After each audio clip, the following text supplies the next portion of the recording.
बियो diary farming आरो भार्मि compost मेकिंनि जादों बेयाव मोसौ फिसिनायनि थाखाय आरो हासार जितु अर्गेनिक हासार बानायनाय बिनि सायाव ट्रेनिं जाबाय दङ बियो थांनाय 28 फेब्रुवारिनिफ्राय स्टार्ट जादोंमोन आरो फैगौ 28 जानुवारिनिफ्राय स्टार्ट जादोंमोन ओमफ्राय फैगौ 6 फेब्रुवारियाव जोबगोन आरो थ' बियो बेखौ सालायदों डक्टर इक्रामुल हक बिथाङा बे रुनिकाटा एरियानि जितु भेटेनारि अफिस दङ थ' बिथाङा बे एरियानि गतिके जिहेतुके बे मोनसे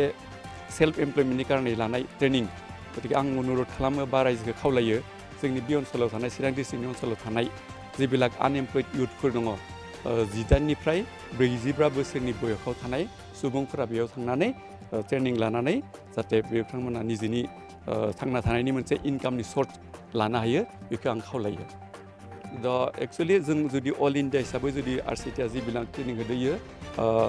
59नि सायाव जायो आरो किन्तु एरियायाव मा एक्टिभिटिसखौ होयोबा सुबुङा मोजां बेनिफिटआव फैगोन बिखौ लानानै जोङो एनुवेल एक्सन प्लेन बानायो बोसोरसेयाव जों मा होगोन गतिके जोंनिया 2021 आव दंमोन गासै 22था प्रग्राम दंमोन बिनि बिथोराव डायरी फार्मिं दङ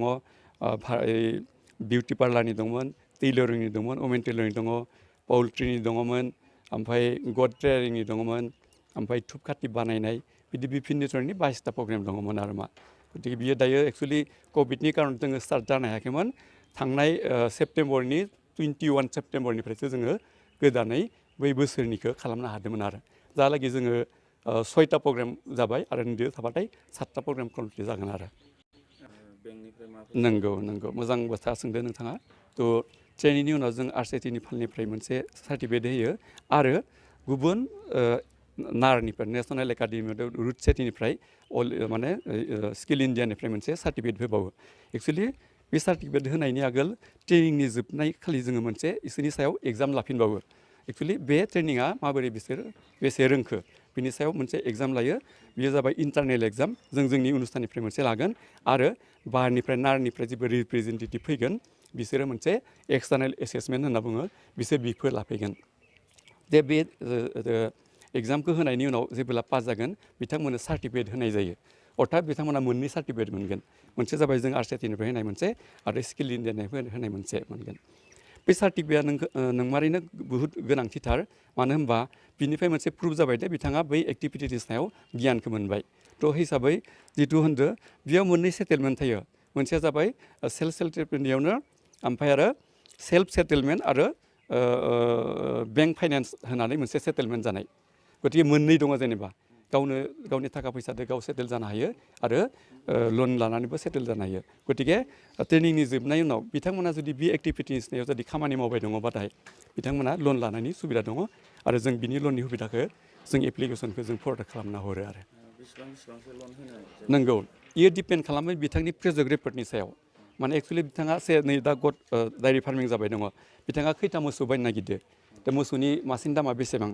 गतिके माबा मोसौनि दामाव बेसेबां जागोन बिदि मोनसे प्रजेक्ट रिपर्टखौ होनांगौ आरो बै प्रजेक्ट रिपर्टनि सायाव डिपेन्ड खालामनानै बिथांनि लननि एमाउन्टआ माने निर्धारित जायो आरो माने बिथाङा बेसेबां लन लागोन आरो बुंनो थाङोबा जिहेतुके बियो माने फार्स्ट जेनेरेसननि एन्टारप्रेनार जानो थांहांदो गतिके जों आसा खालामो बारा गोबां लनखौ लाग्रोनानैबाबो बिथाङा सुख'नायाव बा लननि एमाउन्टखौ बिथाङा इनभेस्ट खालामनाय हयथ' एसे उसुबिदा जानो हागौ गतिके प्रिलिमिनारि हिसाबै हयथ' माने 1निफ्राय 50 बा 2 लाखनि भितराव जुदि बिथांमोना एप्लाइ खालामो मोजां जायो आरो आं बेखौ भाबियो आरो माने दा थारैनो जोंनि रुनिकाटा सान्तिपुर समबाय समितिया दा बुंनो थाङोब्ला आङो एसे बुंग्रोनोसो सानदों बिनि आगोलनो माने नोंथांनि सोंनायनि आगोलनो जोंनि रुनिकाटा सान्तिपुर समबाय समितिया जोंनि बिटिसि एरियानिफ्राव 1 नम्बर बा ए ग्रेडआव दङ बिनि जाहोना अनेक दं दा बिनि गेजेराव जोङो ओरैबायदि माने रुनिकाटा सान्तिपुर समबाय समितिखौ ओरैबायदि सालायदों खालि पिडिएसखौल' जों निर्भर खालामाखै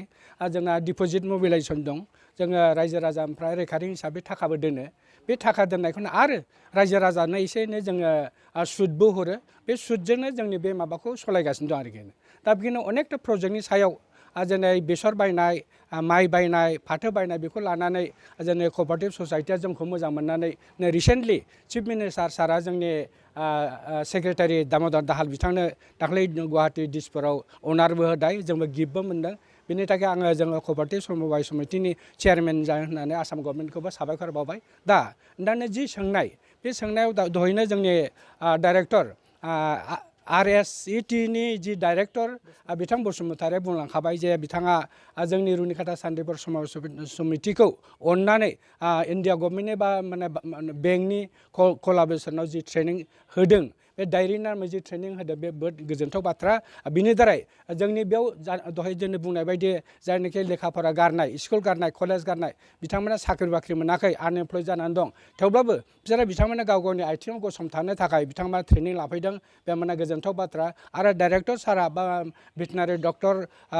हक साराबो बिथांमोनखौ मोजाङैनो ट्रेनिं होगासिनो दं आं मिजिंथिङो बिं चेयारमेन बिथाङा बेखौ गासिबो माने गुणगत हिसाबै लागासिनो दं आरो उनाव बिसोर गाव गावनि माने जिनिखि डायरि मोसौ फिनानै गावसिनि थांनानै थानाय जिनि गसंनानै थानो थाखाय जि मिजिं थिदों बेखौ जाफुंथों होनना अबलारिनो खावलायो आरो बिदिनो इयुनावबो सारमोना मोनसे जोंनो वार्ड होबावदों जे सान्तिपुर समबाय समितियावनो पल्ट्रिनि ट्रेनिं फिगारनि ट्रेनिं आरो नानिबो ट्रेनिं गुबुन गुबुन होबाय थागोन होननानै बुंदों आङो खावलायदोंसो डाइरेक्टर सारखौ जाहाथे बेबायदिनो जोंनि इयुथ रुरेल एरियानि जि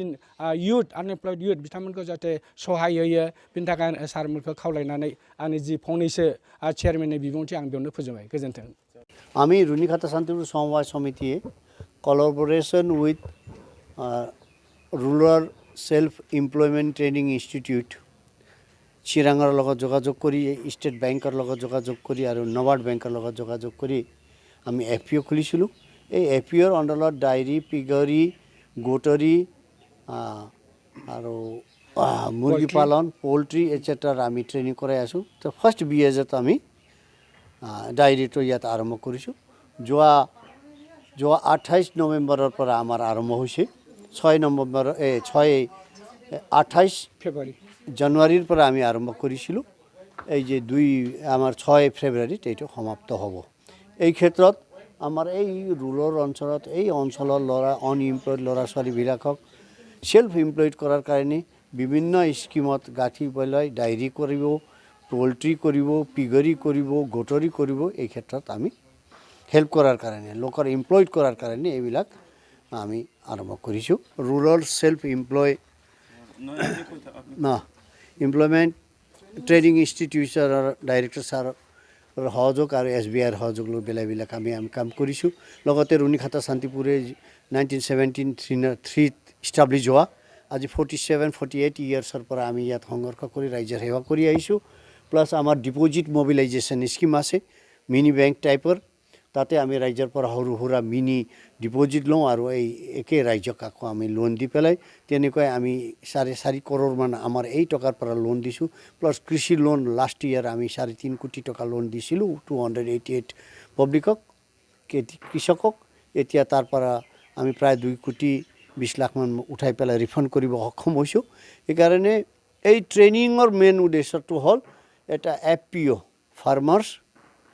প্ৰমোটাৰ অৰ্গেনাইজেশ্যন খুলি পেলাই লোকেল আনএমপ্লয়ড ল'ৰাবিলাকক এমপ্লয়মেণ্ট দিয়াটো মেইন আমাৰ